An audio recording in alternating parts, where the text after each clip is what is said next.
2035 నాటికి చంద్రుడిపై అణు విద్యుత్ కేంద్రం ఏర్పాటుకు రష్యా, చైనాలు సన్నద్ధమవుతూ ఉన్నాయి. అంతరిక్ష రంగంలో అగ్రదేశాల మధ్య పోటీ తీవ్రతరం అవుతోంది. అయితే ఇది ఎటువంటి అనర్థాలకు దారితీస్తుందోనని అంతర్జాతీయ సమాజం ఆందోళన వ్యక్తం చేస్తోంది. ఈ నేపథ్యంలో చంద్రుడిపై ఏకంగా అణు విద్యుత్ కేంద్రాన్ని ఏర్పాటు చేయడానికి రష్యా, చైనాలు సిద్ధమవుతూ ఉన్నాయి. ఈ ప్రాజెక్టు ఇప్పటికే పట్టాలెక్కినట్టు ప్రకటన చేశాయి. ఇదే నిజమైతే చంద్రుడిపై 2035 నాటికి న్యూక్లియర్ పవర్ ప్లాంట్ సిద్ధమవుతుంది. గత ఏడాది రష్యా చేపట్టిన లూనా 25 మిషన్ విఫలమైంది. కానీ చైనా మాత్రం చంద్రుడిపై ప్రయోగాలలో దూసుకుపోతూ అమెరికాను సవాలు చేస్తోంది. ఇప్పుడు ఈ రెండు దేశాలు కలిసి ఏకంగా అణు విద్యుత్ కేంద్రం గురించి ప్లాన్ చేస్తున్నాయి. ఈ ప్రకటన ద్వారా చంద్రునిపై అన్వేషణలో మరొక కీలక ముందడుగు పడిందనే చెప్పాలి. మనిషి శాశ్వత నివాస కలను వీలైనంత త్వరగా సాకారం చేయాలని రష్యా, చైనాలు భావిస్తూ ఉన్నాయి. అందుకు అవసరమైన విద్యుత్ తయారీని సోలార్ ప్యానెళ్లు తీర్చలేకపోవచ్చనే ఉద్దేశంతో ఏకంగా అణు విద్యుత్ కేంద్రాన్ని ఏర్పాటు చేయాలని నిర్ణయానికి వచ్చాయి. అందుకోసం ఇప్పటికే సంయుక్త కార్యాచరణను ప్రారంభించాయి. ఈ నిర్మాణాన్ని 2033 నుంచి 2035 లోపు పూర్తి చేయాలనే సంకల్పంతో ఉన్నాయి.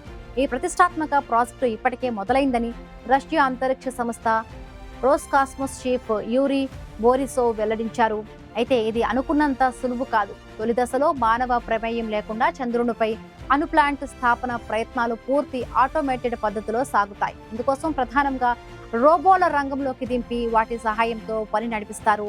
స్పేస్ టగ్బోట్ పేరిట అణు విద్యుత్తో నడిచే వ్యోమ నౌకకు అభివృద్ధి చేసే యోచనలో రష్యా ఉంది. ఇందులో భారీ అణు రియాక్టర్తో పాటు హై పవర్ టర్బైన్లు కూడా ఉంటాయి. విద్యుత్ కేంద్రం నిర్మాణానికి అవసరమైన సామగ్రిని చంద్రునిపైకి దాని ద్వారా పంపుతారు. నిర్మాణ క్రమంలో వెలువడే అంతరిక్ష వ్యర్థాలు తదితరాలను ఈ నౌక శుద్ధి చేస్తుంది. కాకపోతే న్యూక్లియర్ స్పేస్ ఎనర్జీ రంగంలో రష్యాకు అపారమైన నైపుణ్యం ఉంది. ఈ అనుభవం మూన్ పవర్ ప్రాజెక్టుకు బాగా ఉపయోగపడనుంది. రష్యా, చైనాలు తలపెట్టిన ప్రాజెక్టు చంద్రుడిపై మనిషి శాశ్వత ఆవాసం దిశగా కీలక ముందడుగు కానున్నది మాత్రం నిజం. చంద్రుడిపై న్యూక్లియర్ పవర్ సంగతి అటుంచితే మామూలు కరెంటు కన్నా ఈ రకమైన అణు విద్యుత్ చాలా ఉపయోగకరంగా ఉంటుందన్నది మాత్రం నిజం. సాంప్రదాయిక విధానాలలో భాగమైన బొగ్గును మండించడం ద్వారా తయారు చేసే కరెంటు పర్యావరణాన్ని కాలుష్యభరితం చేస్తోంది. నానాటికి పెరిగిపోతున్న గ్లోబల్ వార్మింగ్ కారణంగా పర్యావరణ మార్పులు పేటరేగిపోతున్నాయి. అందులో హీట్ వేవ్లు, అకాల వర్షాలు, వరదలు ప్రపంచాన్ని అల్లకల్లోలం చేస్తున్నాయి. యూరప్ ప్రాంతాలలో హీట్ వేవ్ కారణంగా అడవుల్లో కార్చిచ్చులు రగులుకొని తగలబడిపోతున్నాయి. అడవులు తగలబడిపోవడం అంటే మానవ మనుగడకే ముప్పుగా చెబుతున్నారు శాస్త్రవేత్తలు. వాతావరణ మార్పుల కారణంగా మధ్యధరా ప్రాంతంపై తీవ్ర ప్రభావం ఏర్పడుతుంది. పోర్చుగల్ సహా అనేక యూరోపియన్ దేశాలు మంటలను అదుపు చేయడంపై అపారంగా నిధులు వెచ్చించాల్సి వస్తోంది. నదులు, సరస్సులు ఎండిపోతూ ఉన్నాయి. రాబోయేది నీట కరువుల కాలంగా సర్వేలు చెబుతూ ఉన్నాయి. 2050 నాటికి కర్బన ఉద్గారాలను 0కు తీసుకురావాలని యూరోపియన్ యూనియన్ నిర్ణయించింది. ఇందులో భాగంగానే ఆటమిక్ ఫ్యూజియన్ పవర్ అందుబాటులోకి వచ్చింది. ఇది ఎలా ఉంటుందంటే సూర్యుడిని సీసాలో బంధించి కావలసినప్పుడు కావలసినంత వేడిని శాశ్వతంగా గ్రహించడం లాంటిదన్నమాట.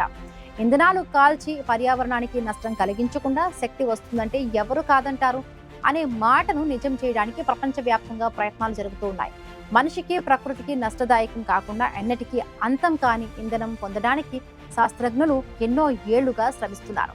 అది వాస్తవ రూపం దాల్చడానికి సమయం దగ్గర పడింది. రాబోయే 2035 కల్లా ఫ్రాన్స్ లో, 2040 కల్లా బ్రిటన్ లో ఈ తరహా విద్యుత్ వెలుగులు ప్రపంచాన్ని మెరిపించనున్నాయి.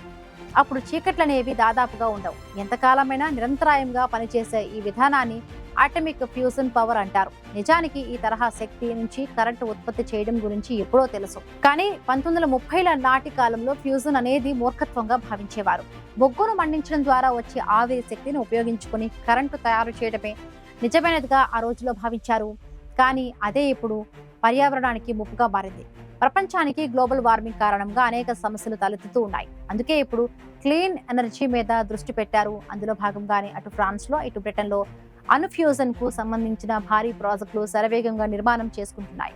నిజానికి ఫ్రాన్స్ లో తయారవుతున్నది భూగోళంపైనే అత్యంత ప్రతిష్టాత్మకమైన ఓ భారీ ప్రాజెక్టుగా చెబుతున్నారు. $1 బిలియన్ ఖర్చయ్యే ఈ ప్రాజెక్టుకు ద్వారా అనేక ప్రయోజనాలు ఉన్నాయి. ఇందులో నుంచి ఏ రకమైన కాలుష్యాలు విడుదల కావు.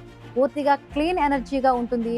ప్రపంచంలోనే మొట్టమొదటిసారిగా రూపుదిద్దుకుంటున్న ఈ ప్రాజెక్టు పేరు ITER, అంటే international thermo nuclear experimental reactor. ఈ ఫ్యూజన్ రియాక్టర్ పని ఇప్పటికే దాదాపు పూర్తయింది. 2035లో ఇక్కడ ప్లాస్మా తయారవుతుందని ఆశిస్తున్నారు. ఇక్కడ నుంచి 500 మెగావాట్ల విద్యుత్ లభించనుంది. అది లివర్పూల్ సైజ్ ఉన్న ఒక నగరానికి సరిపోతుంది. ఐటీఈఆర్ గురించి చెప్పాలంటే చాలా వరకు అది ఒక సైన్స్ ఫిక్షన్ సినిమాలా ఉంటుంది. ఈ నిర్మాణంలో ఒక అతిపెద్ద అయస్కాంతం ఉంటుంది. దాని అయస్కాంత శక్తి ఎంత తీవ్రంగా ఉంటుందంటే సముద్రం లోపల మునిగిపోయిన ఓ విమానాన్ని కూడా ఈజీగా బయటకు లాగేయగలదు. ఇక మరొక ఫ్యూజన్ రియాక్టర్ గురించి చెప్పాలంటే బ్రిటన్ వెళ్ళాలి. 2040 నాటికి పూర్తిగా పనిచేయగలిగే తమ ఫ్యూజన్ రియాక్టర్ తయారీ ప్రణాళిక గురించి బ్రిటన్ ప్రభుత్వం 2019లో ప్రకటించింది. ఫ్యూజన్ రియాక్టర్లో విద్యుత్ ఉత్పత్తి కోసం వృత్తాకారంలో ఉన్న టొకామాక్ మాస్టర్ ప్లాన్ డెవలప్ చేయడం అనేది దీని మొదటి దశ. బ్రిటిష్ ఫ్యూజన్ రీసెర్చ్ కోసం ప్రత్యేకంగా ఈ డిజైన్ రూపొందించారు. కరోనా మహమ్మారి కారణంగా భారీ ప్రాజెక్టులు ఆలస్యమవుతూ ఉన్నాయి. అయితే బ్రిటన్ దీన్ని 20 ఏళ్లలో నిర్మించడమే లక్ష్యంగా పెట్టుకుంది. వాణిజ్యపరంగా ఈ ప్రాజెక్టును విజయవంతం చేయడం అనేది నిజంగా చాలా పెద్ద పనిగానే చెప్పాలి. ఒక్కసారి నిర్మాణం పూర్తయితే మిగతా సాంకేతిక పనులు వేగంగా జరిగిపోతాయి. ఈ ఫ్యూజన్ పవర్ ఎలా ఏర్పడుతుందో తెలుసుకునే ప్రయత్నం చేద్దాం. మీకు తెలుసా, సూర్యుడిలోనూ నిరంతరం ఈ తరహా అణు విచ్ఛేదనం జరుగుతూ ఉంటుంది. అందుకే అనుక్షణం సూర్యగ్రహణం నుంచి అనంతమైన శక్తి విడుదలవుతూ ఉంటుంది. సరిగ్గా అదే ఈ ఫ్యూజన్ రియాక్టర్లలో ఏర్పాటు చేస్తారు. అంటే 2 చిన్న సైజు సూర్యులను తయారు చేస్తారన్నమాట. వీటిలో అణువులు ఒక్కదానితో ఒకటి కలిసేలా చేస్తారు. అది కాస్త ఒక భారీ అణువుగా మారిపోతుంది. ఈ ప్రక్రియలో భారీ స్థాయిలో శక్తి విడుదలవుతుంది. బేసిక్గా ఇదే దీని సిద్ధాంతం. ఫ్యూజన్ రియాక్టర్లో హైడ్రోజన్ ఐసోటోప్ను 1.5 కోట్ల డిగ్రీ సెంటీగ్రేడ్ ఉష్ణోగ్రత దగ్గర వేడి చేస్తారు. అప్పుడు అది సూర్యుడి వేడికి సమానంగా ఉంటుంది. అలా చేయడం వల్ల ప్లాస్మా తయారవుతుంది. ఊహల్లో ఫ్యూజన్ ఎలా పనిచేస్తుందో అందరికీ తెలుసు. ఊహలు నిజం కావడం చాలా అరుదుగా జరుగుతూ ఉంటాయి. నిజానికి ఫ్యూజన్ అనేది ఒక ఇంజనీరింగ్ సవాలు మాత్రమే, శాస్త్రీయ సవాలు కాదు. అణు విచ్ఛిత్తి అంటే న్యూక్లియర్ ఫిషన్ విధానంలో భారీ అణువు ముక్కలై తేలికపాటి అణువులుగా మారుతుంది. దానికి భిన్నంగా న్యూక్లియర్ ఫ్యూజన్ అంటే మనం చెప్పుకుంటున్న అణు విలీనంలో తేలికపాటి అణువులన్నింటినీ భారీ అణువుగా మారుస్తారు. అయితే ఫ్యూజన్లో హానికారక వ్యర్థాలు రావని కాదు, కానీ చాలా తక్కువగా విడుదలవుతాయి. న్యూట్రాన్ పేలుడు వల్ల ఫ్యూజన్ ప్లాంట్ కొంతవరకు రేడియో ధార్మికంగా మారుతుంది. కానీ ఈ రేడియో ధార్మికత తక్కువ సమయమే ఉంటుంది. ఫ్యూజన్ ద్వారా కాలుష్య రహితంగా ఉండే వాతావరణానికి అనుకూలంగా ఉండే శక్తిని ఉత్పత్తి చేయవచ్చు.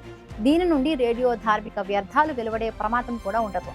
ఫ్రాన్స్, బ్రిటన్ ఫ్యూజన్ రియాక్టర్ల నిర్మాణం పూర్తయ్యే రోజు కోసం అన్ని దేశాలు ఆసక్తిగా ఎదురు చూస్తూ ఉన్నాయి. నానాటికి ప్రపంచానికి ముప్పుగా పరిణమించనున్న పర్యావరణ కాలుష్యం కోరల నుంచి విముక్తి కావాలంటే ఈ తరహా ప్రాజెక్టులు తప్పనిసరి మారాయి. నిజంగానే రష్యా, చైనాలు తాము అనుకుంటున్నట్టు చంద్రుడిపై కూడా అణు విద్యుత్ ప్లాంట్ ద్వారా కరెంటు ఉత్పత్తి చేయగలిగితే చరిత్రలో అదో విప్లవాత్మక అడుగుగా నమోదవుతుంది.